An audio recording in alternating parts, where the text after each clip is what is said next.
अस्सलाम वालेकुम। यूं तो कहा जाता है कि Pakistan is a happening place, यानी हमेशा कुछ ना कुछ होता रहता है, लेकिन गुज़िश्ता 4-5 दिन पाकिस्तान के हिसाब से भी बहुत ही हंगामा अंगेज, बहुत ही तहलका अंगेज थे। लाहौर इकबाल पार्क में दहशत गर्दी का जो खौफनाक वाक़या हुआ, जो अंदरनाक ट्रेजेडी हुई, जिसमें अब तक 76 जाने ज़ाया होने वाली है, वो कन्फर्म्ड है और 300 से ज़्यादा लोग जख्मी हुए।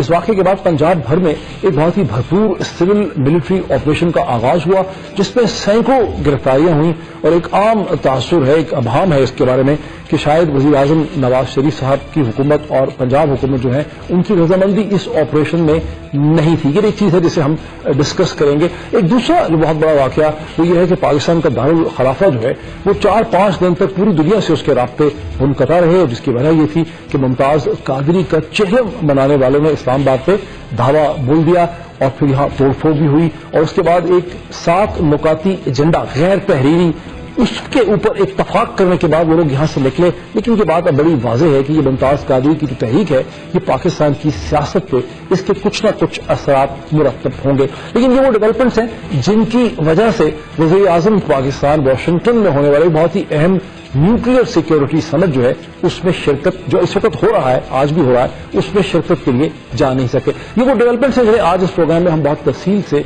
डिस्कस करेंगे। लेकिन सबसे पहले चंद कमेंट्स मुझे ऑफर करने हैं भारतीय रॉ के एजेंट कमांडर कुलभूषण जाधव की गिरफ्तारी के हवाले से जो अपडेट्स हैं उस पर चंद कमेंट्स में ऑफर करना चाहता हूं। आज पाकिस्तान के वजीर दाखिला जनाब चौधरी निसार अली खान साहब ने ईरान के सफीर मेहदी हुनरदोस्त से मुलाकात की और अपनी ही मिनिस्ट्री का जो 30 मार्च का मुरासला लेटर था उसके कंटेंट्स पे इसरार किया, जिसमें पाकिस्तान ने ईरान से यह मुतालबा किया है कि ईरान रॉ की, भारतीय इंटेलिजेंस एंड सबवर्सिव एजेंसी जो है रॉ, उसकी एक्टिविटीज को ईरान की सरजमीन पर रिस्ट्रिक्ट करे, उन्हें कंट्रोल करे। और ये भी मुतालबा किया कि कुलभूषण जाधव का जो असिस्टेंट है, रॉ का जो इंस्पेक्टर है राकेश उर्फ रिजवान, जिसने भारतीय एम्बेसी में पनाह ले रखी है, उसे पाकिस्तान के हवाले किया जाए और दोनों की जो एक्टिविटीज, कुलभूषण की और राकेश की जो एक्टिविटीज रही हैं, मुलाकातें रही हैं, जो उनका टाइम स्केड्यूल रहा है ईरान का, उसकी ईरान के अंदर उसकी तमाम तर तफसीलात जो है वो पाकिस्तान के हवाले की जाए। अब यहाँ पे चंद इम्पोर्टेंट सवाल जो है वो ईरान के कॉन्डक्ट के हवाले से हमारे सामने आ जाते हैं, खड़े हो जाते हैं। इसमें कोई शक नहीं है कि ईरान के हिंदुस्तान के साथ बड़े क्लोज ताल्लुकात हैं और हिंदुस्तान ईरान के अंदर चाबहार की पोर्ट पर भी और बाज एयरपोर्ट्स के ऊपर भी मिलियंस ऑफ डॉलर्स की इन्वेस्टमेंट कर रहा है। तो हम ये वक्त बड़ा जरूरी है कि हम ईरान को याद दिलाएं, क्योंकि पाकिस्तान के अंदर हम बड़ी सिंपैथी रखते हैं, बरादर मुल्क है और हम सिंपैथी भी रखते हैं ईरान की फॉरेन पॉलिसी की, हमेशा हम हमायत भी करते हैं। पाकिस्तान के अंदर एक प्रो ईरानियन लॉबी भी है, लेकिन वक्त यह है कि हम भी और जो प्रो ईरानियन लॉबी है वो आज ईरान को ये भी याद कराएं कि जब मुश्किल का वक्त था 2005 में, 2006 में, 2009 में और 2011 में, जब पूरी मगरब की दुनिया ईरान के खिलाफ थी तो पाकिस्तान ईरान के साथ खड़ा था। जब IAEA में 2005, 6, 9 और 11 में भारत में 4 दफा इंटरनेशनल एटॉमिक एनर्जी एजेंसी की जो मीटिंग्स थी, जो उसका वोटिंग थी, वहां ईरान के खिलाफ वोट डाला तो पाकिस्तान ईरान के साथ खड़ा था। अब ये जरूरी है ईरान के ऊपर कि सही है कि भारत के साथ भी क्लोज ताल्लुकात हैं, लेकिन ईरान एक बैलेंसिंग रोल जो है वो प्ले करे और भारत की जो एक्टिविटीज हैं ईरान की सरजमीन से उसकी एजेंसी की, उन्हें कंट्रोल करने में, रेस्ट्रेन करने में पाकिस्तान की मदद करे। लेकिन अब जरा देख लेते हैं कि अब तक कमांडर कुलभूषण जाधव की गिरफ्तारी के बाद से भारत का जो रिएक्शन, रद्द-ए-अमल और रिस्पॉन्स क्या है, इसे हम सम अप कर सकते हैं 3 नुक्तों में। एक ये है कि कमांडर कुलभूषण जाधव जो है वो इंडियन नेवी से रिटायर जरूर हुआ, लेकिन अब वो एक प्राइवेट बिजनेसमैन था, उसका रॉ या इंटेलिजेंस के साथ या भारतीय हुकूमत के साथ किसी किस्म का कोई ताल्लुक नहीं था। दूसरा नुक्ता ये कि उसकी जो भी वीडियो है ये अंडर प्रेशर, अंडर ड्यूरेस जो है बनाई गई है, एडिट की गई है। और तीसरा नुक्ता यह है कि चूंकि वो भारतीय सिटीजन है, इसलिए भारत को उस तक काउंसलर एक्सेस जो है वो फौरी तौर पे मिलनी चाहिए। अब इसमें जो सबसे इसका दिलचस्प पहलू है कि जो बहुत ही एक इंटरेस्टिंग चीज है, जो पजल है, मुअम्मा है, उसे ना भारत का मीडिया उठा रहा है, ना भारत की हुकूमत उसे एड्रेस कर रही है कि अगर ये नेवल ऑफिसर रिटायर हो भी गया था, मान लेते हैं बिजनेसमैन बन गया था, तो इसे एक मुबारक हुसैन पटेल के नाम से, एक मुसलमान नाम से पासपोर्ट बनाने की क्या जरूरत थी। बहुत दिलचस्प बात यह है कि पहला पासपोर्ट बनाया कुलभूषण जाधव ने मुबारक हुसैन पटेल के नाम से 2003 में, तो उसे पूना से बनाया गया और जो उसमें एड्रेस दिया, इस पासपोर्ट का जो नंबर था, इस पासपोर्ट का जो नंबर है E6934766 पूरे से बनाया गया और इसमें जो एड्रेस दिया वो गलत था, वो फेक था, वो एड्रेस एग्जिस्ट नहीं करता था। उस जमाने में भारत में पासपोर्ट बनाने को कंप्यूटराइज वेरिफिकेशन की चेकिंग उसकी नहीं होती थी। लेकिन जो दूसरा पासपोर्ट उसने बनाया 2013 में, जिसका नंबर जो है वो है L96307222, ये मुंबई के एड्रेस से बनाया गया। अब यहां बड़ी दिलचस्प चीज है कि जिस एड्रेस से बनाया गया वो एक बिल्डिंग सोसाइटी का एक ऐसा फ्लैट या अपार्टमेंट है जो इसी की मां अवंती जादाव के नाम पे था, और बिल्डिंग सोसाइटी का चेयरमैन जो है वो हिंदुस्तानी मीडिया को ये बताता है कि अवंती जादाव ने तारुफ ये करवाया कि ये शख्स जो है मुबारक हुसैन पटेल ये हमारा एक रिश्तेदार है। कितनी मजे की बात है, हमारा एक रिश्तेदार है। उसने ये नहीं कहा कि मेरा बेटा है, क्योंकि अवंती जादाव का नाम हिंदू है, मुबारक हुसैन पटेल मुसलमान है, तो उसने कहा कि हमारा रिश्तेदार है। इससे ये बात बड़ी वाज़ेह होती है कि कुलभूषण जाधव के खानदान, किसी और को पता हो ना हो, कुलभूषण जाधव के खानदान को अच्छी तरह से पता था कि वो जो कुछ भी ईरान में कर रहा है वो एक प्राइवेट बिजनेस नहीं है, बल्कि भारतीय हुकूमत के ईमा में वो सरकारी एक्टिविटीज वहां पे कर रहा है, जिसे छुपाना जो है वो बहुत जरूरी है। अब जो इन्फॉर्मेशन जो मैंने आपके सामने लाई है ये कोई हमें ISI से नहीं मिली, ये इंडियन एक्सप्रेस की स्टोरी है, जो प्रवीण सवानी, सुशांत कुलकर्णी और मोहम्मद थावर की स्टोरी है। Pakistan spy video raises question Jadhav India trail और प्रोड्यूस, जो कि 30 मार्च को इंडियन एक्सप्रेस में जो है वो छपी है। और नाज़रीन, अब आ जाते हैं काउंसलर एक्सेस की तरफ। भारत का मुतालबा यह है कि बैनुल-अक़वामी कवानीन के तहत चूंकि कमांडर कुलभूषण जाधव हमारा सिटीजन है, शहरी है, हमें फौरी तौर पर इस पर काउंसलर एक्सेस चाहिए। बहुत दिलचस्पी की बात यह है कि इससे पहले भारत ने कभी काउंसलर एक्सेस नहीं मांगी। जो मशहूर केस हुए हैं, सरबजीत सिंह 80 की रिहाई में गिरफ्तार हुआ, बहुत मशहूर केस है, बेचारा मर के यहां से गया, उसकी कभी भारत ने काउंसलर एक्सेस नहीं मांगी। उससे भी ज्यादा दिलचस्प केस जो है वो कश्मीर सिंह का है, जो 35 बरस तक पाकिस्तानी जेलों में सड़ता गलता रहा, जिसका एक मुसलमान सूडो नेम था, उसका भी एक फेक नाम था, इब्राहिम के नाम से वो यहां पे रहा। और जब वो भारत वापस पहुंचा छुट के 2008 में, जो जनरल मुशर्रफ ने उससे बड़ी मेहरबानी की, तो उसने जाके वहां बताया कि हाँ मैं रॉ के लिए काम करता था, लेकिन मैंने पाकिस्तानियों को कभी कुछ नहीं बताया। उसकी तो काउंसलर एक्सेस जो है वो भारत ने नहीं मांगी है। और अभी हाल ही में हामिद बिहाल अंसारी, जिसे पाकिस्तान की मिलिट्री कोर्ट ने रॉ के एजेंट होने पे 3 बरस की, जिसने पेनिट्रेट किया था बॉर्डर से पाकिस्तान में, 3 बरस की सजा दी है, उसके लिए भी भारत ने कभी काउंसलर एक्सेस नहीं मांगी है। अगर भारत कमांडर जाधव के लिए, कुलभूषण जाधव के लिए एक्सेस मांग रहा है, काउंसलर बार बार मांग रहा है, पूरी दुनिया के जरिए मांग रहा है, तो कोई वजह ही तो है कि भारतीय रियासत जो है वो इतनी परेशान है।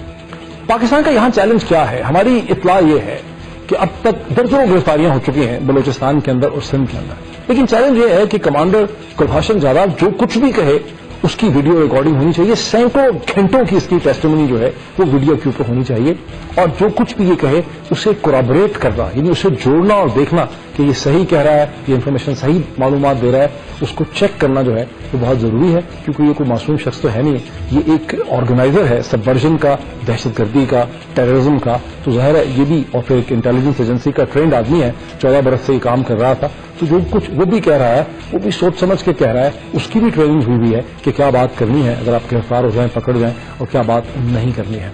यहां आज इसी तक एक ब्रेक लेते हैं, और ब्रेक के बाद देखते हैं कि पंजाब में जो ऑपरेशन हो रहा है उसके बारे में जो अभाम है उसकी वजह क्या है।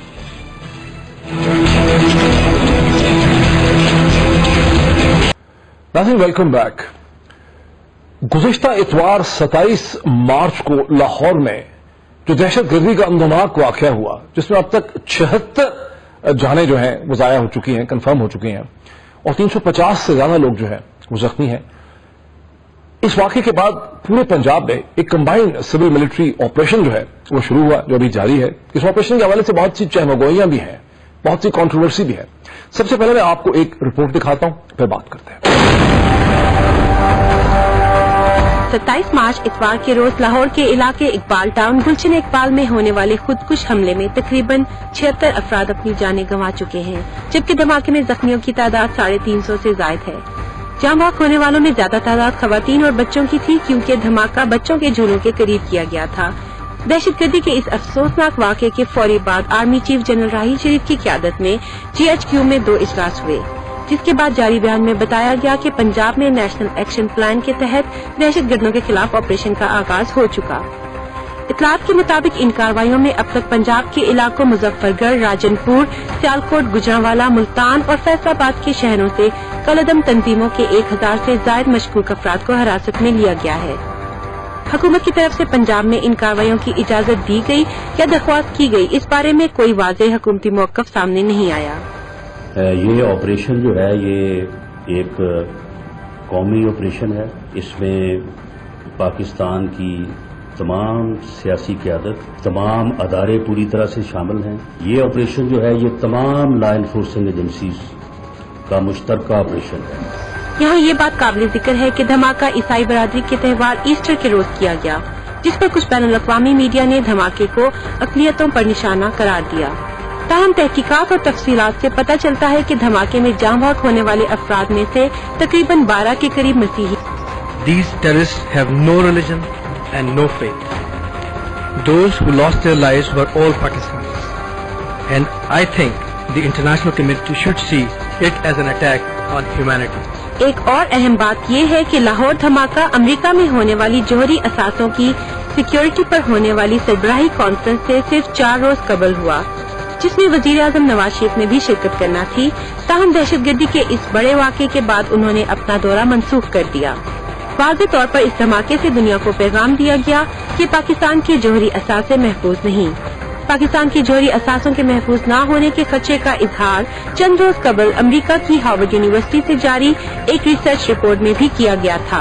अहम नुक्ता ये है कि दहशतगर्द ईसाई बरादरी के त्यौहार ईस्टर के रोज धमाका करके दुनिया को ये पैगाम देना चाहते हैं कि पाकिस्तान में गैर मुस्लिम और अक़लियतें महफूज नहीं, जबकि दर हकीकत दहशतगर्दों को इस बात से कोई दिलचस्पी नहीं कि वो किस मजहब या फिरके को निशाना बना रहे हैं, बल्कि उनका असल मकसद ये है कि पाकिस्तान को गैर मुस्तहकम करके यहाँ अफरा तफरी की फजा फैलाई जाए, ताकि मुल्क में बिजनेस के मौके खत्म किए जाएं, इबादतगाहें महफूज न रहें, खेल ना हो सके, गर्ज ये कि हर मैदान में पाकिस्तान पीछे रह जाए, जो कि एक बहुत बड़ी साजिश का हिस्सा है।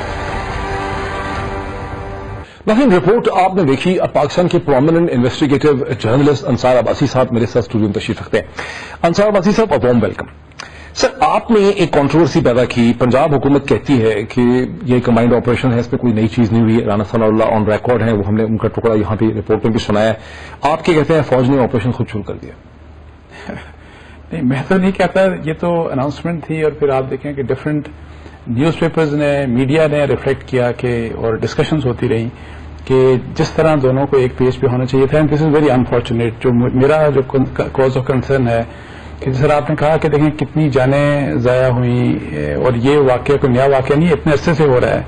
और जो कुछ हमें किया जाना चाहिए, जिस तरह एक कंसर्टेड एक एफर्ट होनी चाहिए, जिस तरह एक कोऑर्डिनेटेड एफर्ट होनी चाहिए, वो कोऑर्डिनेटेड एफर्ट नहीं। आपको क्यों लगता है कि कोऑर्डिनेटेड नहीं है, जबकि सीटीडी और पुलिस भी कर रहे हैं? जो अरेस्ट आप देखें हैं, जो आई है डिटेल 500 की, उसमें सीटीडी की भी अरेस्ट है, उसमें पुलिस की भी अरेस्ट है, और राना सनाउल्लाह उनके मिनिस्टर है, वो कह रहे हैं कि कंबाइंड ऑपरेशन है, कोई नई चीज हुई। लेकिन डॉक्टर साहब, एक तो ये कि जैसे हमने कराची में भी देखा, पंजाब में भी एक reluctance on part of prime minister and chief minister provincial government थी कि मिलिट्री और रेंजर्स ना आए। पुलिस थी जब सिंध में कर सकते हैं, यहाँ क्यों है? देखिए, मुझे नहीं पता क्या माइंडसेट है या क्या वजह होगी, लेकिन वो रिलक्टेंट थे, ये एक फैक्ट है जो कि मुझे भी पता है इस बात का। और इसलिए जब फिर उस धमाके वाले दिन शाम को जब एक अनाउंसमेंट आई आर्मी चीफ की तरफ से या DGISP की तरफ से, तो उसमें बड़ा क्लियरली था कि कमेंट्स उसमें लिखा हुआ था कि इनिशिएट हो रहा है एक मिलिट्री ऑपरेशन, जिसको डायरेक्ट किसने किया, जिसका ऑर्डर दिया। और दूसरे दिन मीडिया में भी लेकिन गालिबन एक रिक्वेस्ट कि ये ऑपरेशन होना चाहिए, वो 2 महीने से पेंडिंग थी होम के पास कि आप रोहिंग्यास को इजाजत दें, तो वो नहीं मिली। रेजिस्टेंस थी। आप क्या रेजिस्टेंट थे? आपने कहा रेजिस्टेंट थे, लेकिन अगर इतना खतरा था जो सरफेस हुआ 27 मार्च को, खुद प्राइम मिनिस्टर के 4 दिन जाने से पहले न्यूक्लियर सिक्योरिटी समिट में, तो वजीर आजम और पंजाब हुकूमत रेजिस्टेंट थे क्यों इस ऑपरेशन के खिलाफ? देखिए, ये काफी अरसे से जो मेरी इतलात हैं वो ये चाहते हैं कि हमारा जो भी यहाँ पे काम करें वो पुलिस को करना चाहिए। इस तरह के जो ऑपरेशन हैं हमारी पुलिस करेगी। वो ये कहते हैं कि हमारा बाकी सूबों से बेहतर हालात हैं, जो कि मैं डिफर करता हूं। आप समझते नहीं है? देखिए, मैं ये कहता हूं, और जो मैंने 2-3 दिन पहले लिखा भी था, मसला सिर्फ ये नहीं है कि इस इशू के ऊपर सिविल मिलिट्री डिवाइड है, जैसे सिंध में भी हमें नजर आई और पंजाब में भी एक नजर आई।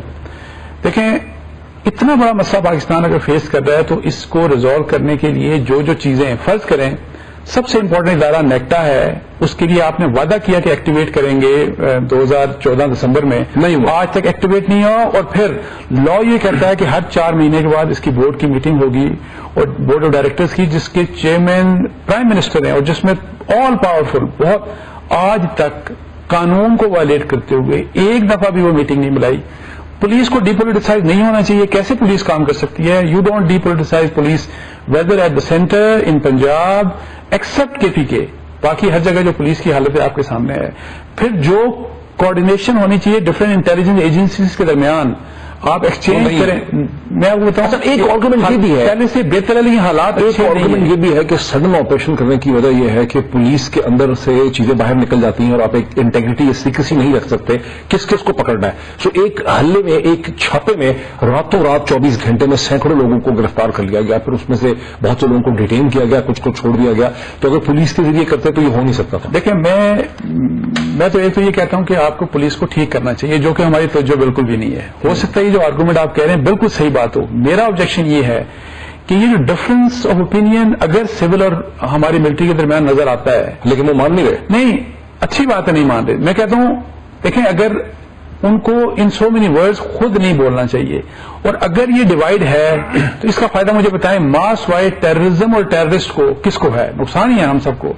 तो मैं ये कहता हूं, जॉइंट प्रेस कॉन्फ्रेंस थी ना ISPR की और परवेज रशीद साहब की, उसमें भी आपने कहा कि परवेज रशीद साहब ने कहा कि जी पंजाब हुकूमत फैसला करेगी। तो परवेज रशीद साहब ने कोई ऐसी चीज नहीं कही जो नफी करती है, लेकिन आपने उसमें से ये इंप्रेशन निकाला कि वो डेफिनेटली नफी कर रहे हैं। लेकिन सिर्फ मैंने नहीं निकाला, next day, the very next day, सबसे पहले डॉन ने फ्रंट पेज के ऊपर खबर दी कि दोनों डाइवर्जेंट हैं, दोनों के व्यूज डाइवर्ज। उसी दिन डॉन ने एडिटोरियल लिखा रिगार्डिंग वो जो ऑर्डर किया, जब ऑर्डर हुआ कि जी आप कमेंट्स करें, तो उन्होंने कहा कि दोनों एक पेज पे। ये अगर कंसर्न है मीडिया का मेरे समेत, तो मैं आपको बताऊं, इस कंसर्न को शक की नजर नहीं, इसको अप्रिशिएट करें। हमारा मकसद ये है कि ये डिवाइड नहीं होनी चाहिए। लेकिन डॉन ने एक और एडिटोरियल लिखा बाकी सब अखबारों की तरह, और लोगों ने भी महसूस किया कि प्राइम मिनिस्टर ने इतने बड़े साने के बाद जो स्पीच की, उसमें कोई जान नहीं थी, लैकलस्टर थी। उसमें उन्होंने कुलभूषण भी गिरफ्तार हो चुका था, उन्होंने कोई बैन अल-अक़वामी इशारा नहीं किया, उसमें कोई स्पिरिट नहीं थी, उसमें कोई लीडरशिप नहीं थी। तो डॉन ने एक एडिटोरियल लिखा और मायूसी का इजहार किया। देखें, वो तो सही है। मैं आपको खुद कह रहा हूं ना कि ये जितने भी फेलियर्स जो मैं कह रहा हूं, नेक्टा का फेलियर है, पुलिस की डिपोलिटिसाइजेशन का है, कोऑर्डिनेशन मैकेनिज्म जो इवॉल्व करने का है, these are the failures entirely of the civil government of prime minister Nawaz Sharif. ये सब कुछ प्राइम मिनिस्टर नवाज शरीफ को, उनके पास इतना टाइम नहीं है कि वो नेक्टा की मीटिंग को चेयर कर सकें, जो कि कानून के तहत हर 4 महीने बाद कम से कम एक दफा लाजमी होनी है। और नेक्टा जब तक, आप मुझे बताएं, कितना बड़ा इंसिडेंट हुआ, नेक्टा का नाम भी सुना आपने? That is the counter terrorism सबसे लीड एजेंसी है जिसने, ये आप एग्री करते हैं कि इस किस्म का ऑपरेशन होना चाहिए था, पहले ही हो जाना चाहिए? लेकिन मैं कहता हूं कि जहां पे भी हो ये ऑपरेशन करना चाहिए, लेकिन हमें इसके लिए अपनी पुलिस को भी तैयार करना चाहिए, जो हम तैयार नहीं कर रहे। अच्छा, एक थ्योरी एक और भी चल रही है, एक डेली टाइम्स में एक स्टोरी छप गई है, उसमें वो कहते हैं कि ये जो कादरी साहब, मुमताज कादरी साहब की प्रोटेस्ट करने के लिए चेहलम पे लोग यहाँ पे आए हैं। पहला तो इशू ये है कि 27वीं या 28वीं को उन्होंने चेहलम मना लिया ईस्टर के दिन। इसकी आपको आपके जहन में सवाल पैदा होता है कि इसकी क्या वजह हो सकती है? तो 40वें मनाए या जुम्मे के दिन मनाए, ये संडे के दिन ईस्टर पे चेहलम मना के इस्लामाबाद आके बंद कर दिया उन्होंने। देखिए, कुछ समझ आई आप? देखिए, लोग तो ज़ाहिर है मुख्तलिफ बातें कर रहे हैं, और यही बात कि हो सकता है इसको किसी से मिला। मैं to be very honest with you, मेरी जाती राय में शायद इसका कनेक्शन, जो शक हमने पहले भी था उसमें, वो तो शक तो नहीं था, वो तो शक से बियॉन्ड था 2014 वाला। मेरा नहीं ख्याल कि इसका कनेक्शन उस तरह का है कि कोई शायद सिविल गवर्नमेंट को हिलाने के लिए या सब कुछ करने के लिए किया गया होगा। ये प्योरली, आपको पता है, वहां पे जिन लोगों ने ये सारा कुछ किया था चेलम, मेजॉरिटी ने अबाइड बाई किया और वो वहां से डिस्पर्स हो गए। कुछ लोगों ने कहा कि नहीं, हम यहां पे निकल के आ जाते हैं। और थ्योरी आपने सुनी है कि इसमें पंजाब हुकूमत ने, पिंडी की पुलिस ने उनको आने दिया फैजाबाद तक, कहीं उनका रास्ता नहीं रोका। पंजाब हुकूमत चाह रही थी, रेजिस्टेंस की इस्लामाबाद पुलिस ने, रेंजर्स ने, पंजाब हुकूमत चाह रही थी कि वजीर दाखिला जो है चौधरी निसार, उनको एम्बेरस किया जाए, क्योंकि चौधरी निसार पंजाब में ऑपरेशन के फेवर में थे। और अब चौधरी निसार ने एक 3 मेंबर की कमेटी बिठाई है जो इन्वेस्टिगेट करेगी कि ऐसा क्यों हुआ है, और वो प्राइम मिनिस्टर को खुद रिपोर्ट देंगे। ये है आपके नॉलेज? अच्छा डॉक्टर साहब, देखें, ये होगा, बहुत सी बातें लोग कर रहे हैं, लेकिन मेरी हमारा एक कुलीग गया था चेलम के ऊपर, उसने ऑब्जर्व करने के लिए। वो कह रहा है कि 1.5 लाख से ज्यादा लोग वहां पे थे। कहां पे? लियाकत बाग में चेलम वाले दिन। وہ اس کے بقول 1.5 لاکھ سے زیادہ لوگ. یہاں تو 10-15 ہزار پہنچے تھے. نہیں, وہ کہہ رہے ہیں کہ وہاں سے جب چل پڑے وہ سارے چل پڑے تو رستے میں کچھ لوگ رکے, ان کو ریزسٹنس پہلے شاید چاندنی چوک میں ملی, پھر آگے آ کے کچھ 1-2 جگہ میں ملی, لیکن لوگ اتنے زیادہ تھے کہ یہ ریزسٹنس جس طرح ریزسٹ پولیس کو کرنا چاہیے تھا, جن کو اس طرح ان کو ایکوپ ہونا چاہیے تھا تیاری, وہ تیاری تھی نہیں. بیسیکلی یہ ایک ایڈمنسٹریٹو فیلئر ہے میری نظر میں, ورنہ ان کو وہاں سے نکلنا ہی نہیں چاہیے تھا. مجھے بتائیں ڈاکٹر صاحب کہ بینگ آپ کا بھی ایڈمنسٹریشن سے تعلق رہا ہے, سول بیوروکریسی سے, جب آپ کو پتا ہو کہ اتنا بڑا معاملہ ہو رہا ہے تو جتنے بھی لوگ ہیں جو آرگنائزرز ہیں آپ تو ان کے ساتھ انٹریکشن کریں گے, اور بہت سی انٹریکشن کریں گے, اور انشور کریں گے کہ وہ کسی بھی لحاظ سے اپنے وعدے سے نہ پھریں. یہ کیسی بات کہ صرف ایک لکھ کے دے دیا گیا اور آپ نے اس کے اوپر اعتبار کر کے تو پھر آپ دیکھیں کس قسم کے حالات فیس ہوئے. ادروائز میں بتاؤں, اگر فرض کریں کہ اس کے پیچھے اسٹیبلشمنٹ ہوتی تو یہ گیم اتنا جلدی ختم نہیں ہونی تھی. لیکن اس میں سے نکلا کیا؟ وہ جو ایگریمنٹ ہے 10 پوائنٹ کا ان کا ایجنڈا تھا, لوگ کہتے ہیں کہ 7 پوائنٹ پہ تو کوئی اس میں ممتاز قادری کا تو نام تک نہیں ہے, وہ 7 پوائنٹ. دیکھیں میں یہ کہتا ہوں, میں اس بات پہ خوش ہوں کہ خون خرابہ نہیں ہوا, ورنہ دیکھیں توڑ پھوڑ ہوئی جو کہ نہیں کرنی چاہیے تھی. اگر کسی نے غلط زبان استعمال کی, اور دیٹ ٹو جو اسلام کا نام لیتے ہیں, وہ ایک تو غلط زبان کسی کو نہیں اختیار کرنی چاہیے, لیکن جو لوگ اسلام کا نام لیتے ہیں ان کے لیے تو بالکل بھی یہ بات موضوع نہیں. لیکن میں آپ کو بتاؤں at the same time Mumtaz Qadri کا case to my reckoning from day 1 mishandle کیا گورنمنٹ نے. میں پہلے بھی کہہ چکا ہوں ان کو پھانسی نہیں دی جانی چاہیے تھی. انہوں نے ممتاز قادری کو پھانسی دے کے ایکسٹریمزم کو کوئی دوسری طرح سے آرگومنٹ ہے نا, کتنا بڑا ظلم کیا گورنر پنجاب کو, مار ڈالا, آپ گارڈ تھے ان کے سیکورٹی, یہ بھی تو ایک آرگومنٹ ہے. دیکھیں آرگومنٹ ایگزامپل سیٹ کرنی نہیں, دیکھیں ڈاکٹر صاحب آرگومنٹ ہے, لیکن میں یہ کہتا ہوں کہ ممتاز قادری جو سلمان تاثیر کی کلنگ اسٹیٹ نے کی ہے, اس لیے اسٹیٹ نے کی کہ جب انہوں نے اتنا کچھ کیا تھا تو میڈیا دیکھیں کیا کچھ میڈیا خوب اچھالا اس نے, میڈیا نے پورے پاکستان میں اشتعال پیدا ہوا, جلسے جلوس ہر طرف سے نکل گئے, پولیٹیکل لیڈرز آگے آ گئے اور سب نے کنڈمنیشن کی. لیکن اس وقت کے پرائم منسٹر, اس وقت کے پریزیڈنٹ اسٹیٹ نے ریپریمانڈ نہیں کیا. بڑا کنٹروورشل یہ ہے. ایک اور بات, چھوٹی سی بات, نہیں میں اس کو وہ نہیں کر رہا. میں یہ نہیں کہتا کہ سلمان تاثیر صاحب نے کوئی بلیسفیمی کی تھی, میں یہ کہتا ہوں کہ اگر ان کو ریپریمانڈ کرتی اسٹیٹ, جو کہ انہوں نے غلطی کی تھی, بینگ کانسٹیٹیوشنل ہیڈ, آپ کو ایک بلیسفیمر کو یہ نہیں کہنا چاہیے تھا کہ یہ معصوم ہے, کورٹ کے آرڈر کو آپ کو ریسپیکٹ دینی چاہیے تھی. بینگ کانسٹیٹیوشنل ہیڈ آپ کو بلیک لا نہیں کہنا چاہیے تھا.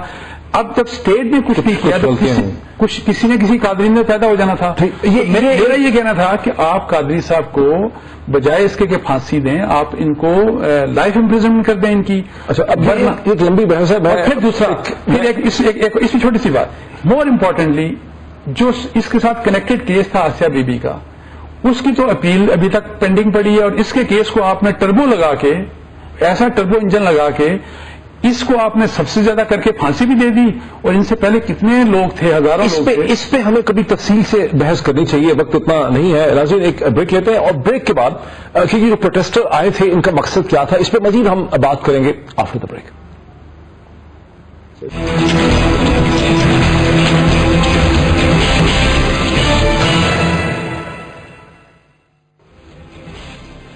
ناظرین ویلکم بیک. اس ہفتے پاکستان کا دارالخلافہ اسلام آباد کم و بیش 4 دن پورے پاکستان سے, پوری دنیا سے اس کے روابط جو ہے وہ منقطع رہے, کٹ گئے. اور اس کی وجہ یہ تھی کہ ممتاز قادری کا چہلم منانے والے جو مظاہرین تھے وہ راولپنڈی کی طرف سے اسلام آباد پہ انہوں نے دھاوا بولا, اسلام آباد میں داخل ہوئے, میٹرو اسٹیشنز کی توڑ پھوڑ بھی کی, اور پھر شاہراہ جمہوریت کانسٹیٹیوشن ایونیو پہ دھرنا دیا.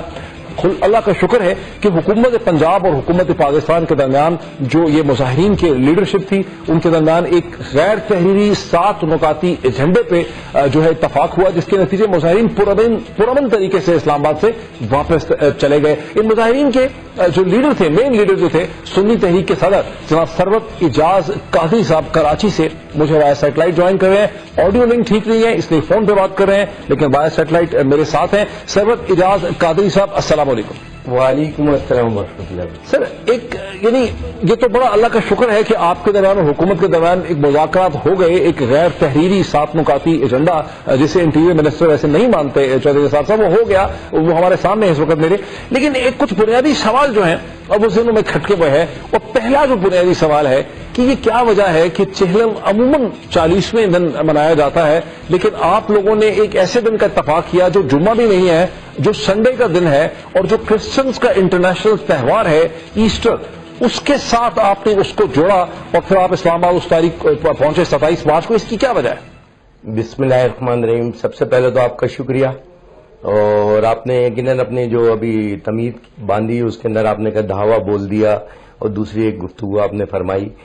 اگر آپ ماضی میں جائیں تھوڑا سا، جب جنازہ ہو رہا تھا اور 50 لاکھ کا مجمع تھا جو ورلڈ میڈیا اور نے آپ کو بتایا، سب نے بتایا، آپ لوگ بھی سمجھتے ہیں، کچھ اخباروں نے آپ کی ہمت بھی کی، کچھ چینل نے ایک دو نے ہمت بھی کی، اور ان کے اوپر 5-5 کروڑ روپے کے جرمانے بھی ہوئے، جس میں 2 چینل ایسے تھے.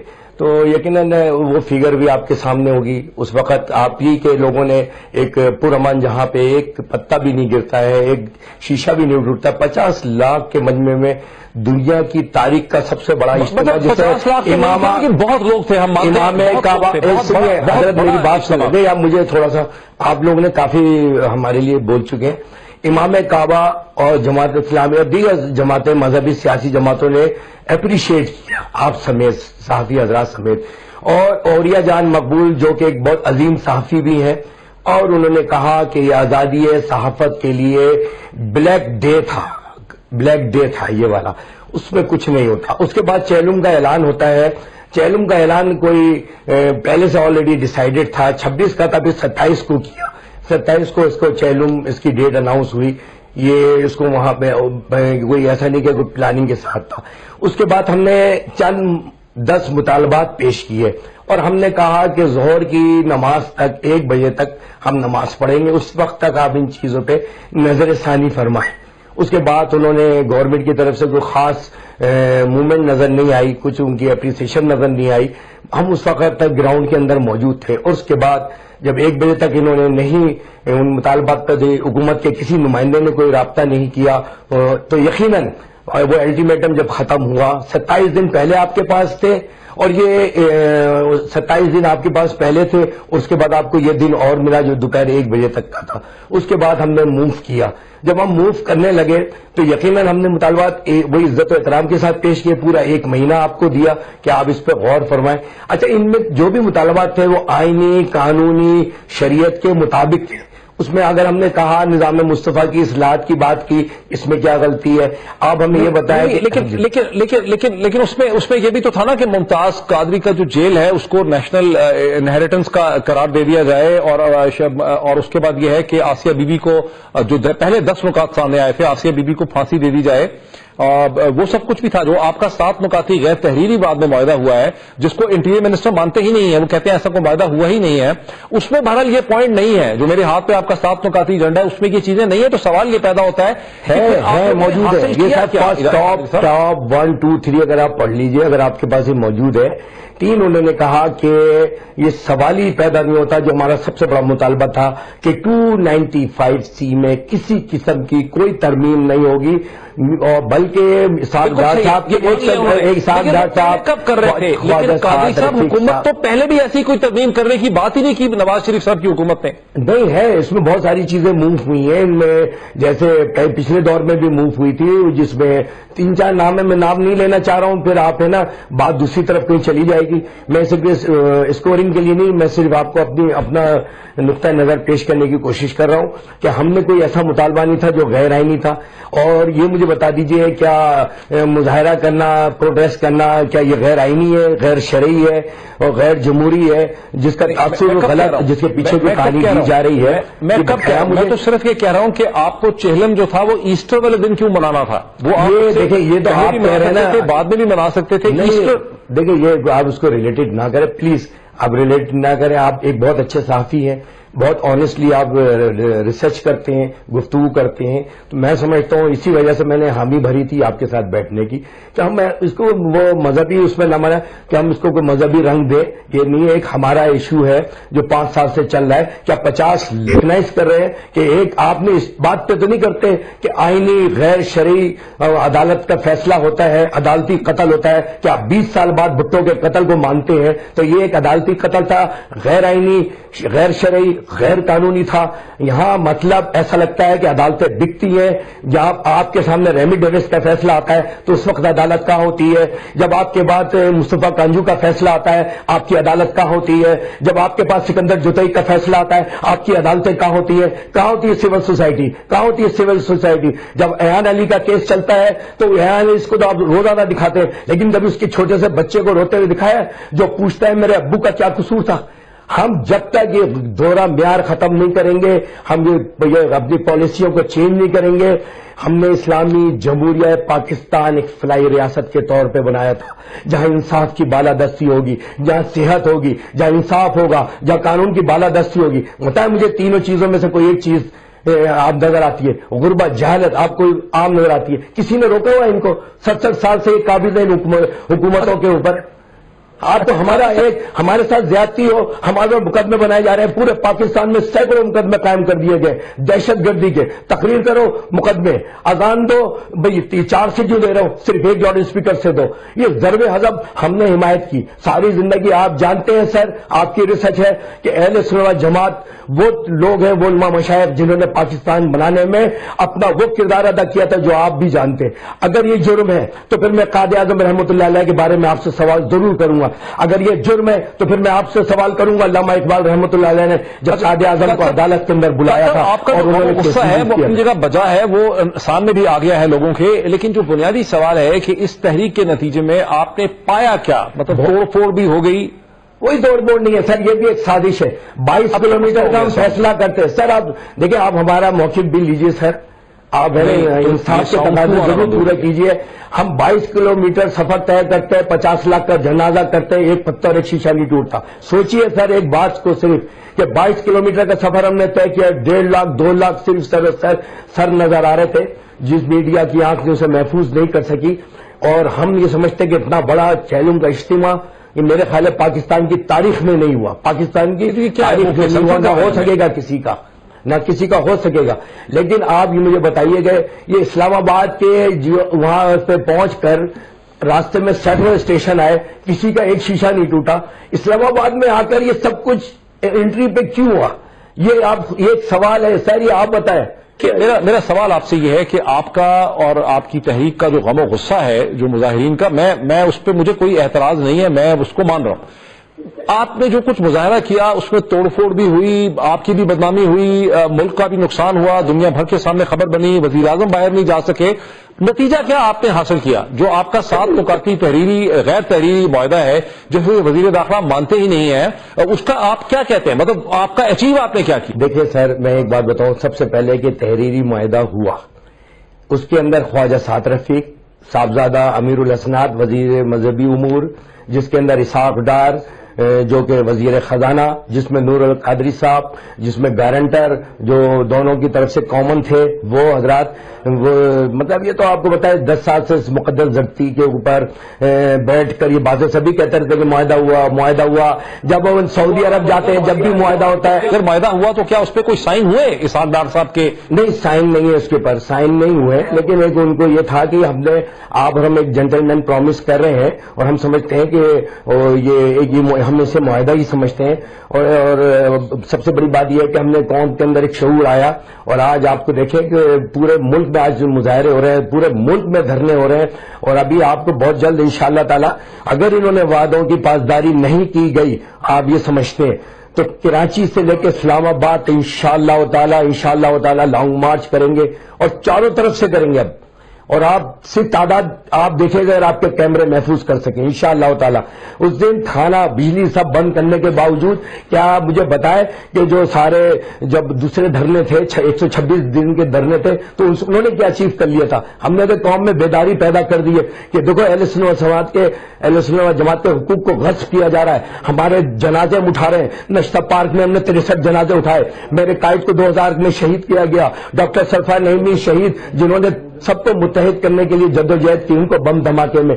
आज सूफी मोहम्मद पाकिस्तान को गाली दे, आज अब्दुल्ला फजलुल्लाह गाली दे तो उसको सलूट भी मारते हैं, आप माफी का भी ऐलान करते हैं। आप बलूचिस्तान के अंदर दहशतगर्दी होती है, वहां पर तंसीबात को नुकसान पहुंचाया जाता है तो आप वहां भी सलूट मारते हैं, वहां भी आप माफी देते हैं। अहले सुन्नत का नाम मुझे बता दें सर, पाकिस्तान की तारीख में बता दें। जो मूवमेंट है या जो जो जो जो बरेलवी फिरका है पाकिस्तान में, जिसको समझा गया है कि उनका ताल्लुक मज़ारों के साथ है, तसव्वुफ के साथ है, जी जी। अब आप समझते हैं कि बरेलवी जो है वो भी सियासी तौर पे अपने आप को मुनज़्ज़म करेंगे, क्या वो एक सियासी तहरीक की शक्ल इख्तियार करें? जी बिल्कुल, ये तहरीक लब्बैक या रसूलुल्लाह सल्लल्लाहु अलैहि वसल्लम, जिसमें 50 जमातें हैं, जिसके अमीर डॉक्टर अशरफ जलाली साहब हैं, क़यादत फरमा रहे हैं, वो बाहर से पढ़े हुए हैं बहुत उसमें हैं। और यकीनन हमने जो इस तहरीक में साथ दिया वो हमने एक नुक्ता था हमारा कि नामूस रिसालत, और दूसरा यह तहफ़्फ़ुज़ नामूस रिसालत, दूसरा नुक्ता था 295C जो प्राइम मिनिस्टर ने खुद कहा है कि इसमें सवाल ही पैदा नहीं होता कि तरमीम हो। नंबर 3 कि उन्होंने ये कहा कि आसिया मलून समेत 16 जो अगर किसी बैरूनी दबाव में जिससे ये आगाज हुआ जंग का, और जो सबसे बड़ी बात है, हम इस्लामी निजाम की बात क्यों करते हैं, हम निजाम मुस्तफा की बात क्यों करते हैं? हम इसलिए करते हैं कि अगर गवर्नर के खिलाफ FIR काट दी जाती और कहा कि ये गवर्नर है, इस वक्त इनके खिलाफ FIR नहीं काटी जा सकती, वो किस आइन के तहत वो फांसी के मुजरिम के पास गए और उससे कहा कि मैं तुम्हें इस केस से निकालूंगा? वो किस मुजरिम, जब दूसरे सदर साहब होते हैं उनके पास मुकदमा से इस्तिस्ना ये खत्म करना होगा। साहब, हम आपसे बात करते रहेंगे। हमें आज आपका ज्वाइन करने का बहुत शुक्रिया। नाज़रीन, हमारा कनेक्शन भी पुअर था। मकसद हमारा ये समझने का था कि जो मूवमेंट है, इस मूवमेंट जो है इसके अगराज़ व मकासद क्या थे, अब आगे इसका सियासी हल जो है वो क्या निकल सकता है। आज इतना ही, कल फिर आपसे मुलाकात होती है। बहुत शुक्रिया।